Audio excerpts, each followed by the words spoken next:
आंध्र प्रदेशातील चित्तूर जिल्ह्यातून एक धक्कादायक घटना समोर आली आहे। आंध्र प्रदेशचे मुख्यमंत्री चंद्राबाबू नायडू यांच्या मतदारसंघात एका व्यक्तीने एका महिलेला खेचत आणत झाडाला बांधून मारहाण केली।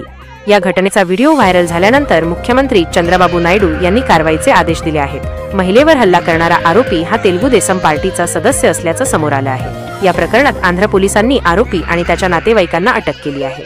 तेलुगू देसम पक्षाचा सदस्य एस माणिकप्पा याने महिलेला मुलांसमोरच झाडाला बांधून मारहाण केल्याचा आरोप आहे। शांतीपुरमच्या केंचनमल्ला येथील रहिवासी असलेल्या या महिलेवर चित्तूर जिल्ह्यातील कुप्पम नगरपालिकेतील नारायणपुरम येथे हल्ला झाला। पीडित महिला शाळेतून तिच्या मुलाचे ट्रान्सफर सर्टिफिकेट घेण्यासाठी गावात गेली होती। या घटनेचा व्हिडिओ व्हायरल झाल्यानंतर मुख्यमंत्र्यांनी या प्रकरणी कारवाई करण्याचे आदेश दिले।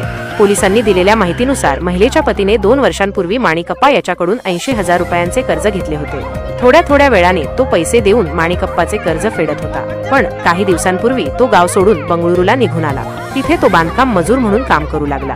बंगळुरूला आल्यानंतर त्याने माणिकप्पाला पैसे देणे बंद केले। त्यानंतर पीडित महिला तिच्या मुलाच्या प्रवेशासाठी ट्रान्सफर सर्टिफिकेट घेण्यासाठी तिच्या गावात आली होती। त्यावेळी माणिकप्पाने तिला झाडाला बांधले आणि पैसे मागितले। यावेळी माणिकप्पाच्या मेव्हण्याने आणि पत्नीने महिलेला मारहाण केली। या प्रकरणात पोलिसांनी माणिकप्पा आणि त्याच्या कुटुंबातील 5 सदस्यांना अटक केली आहे। या घटनेचा व्हिडिओ व्हायरल झाला होता। या व्हिडिओमध्ये माणिकप्पाची पत्नी गावकऱ्यांनी रोखल्यानंतरही महिलेला मारताना दिसत आहे। त्यानंतर मुख्यमंत्र्यांनी पोलीस अधिकाऱ्यांशी बोलून या गुन्ह्यात सहभागी असलेल्या सर्वांवर कठोर कारवाई करण्याचे आदेश दिले।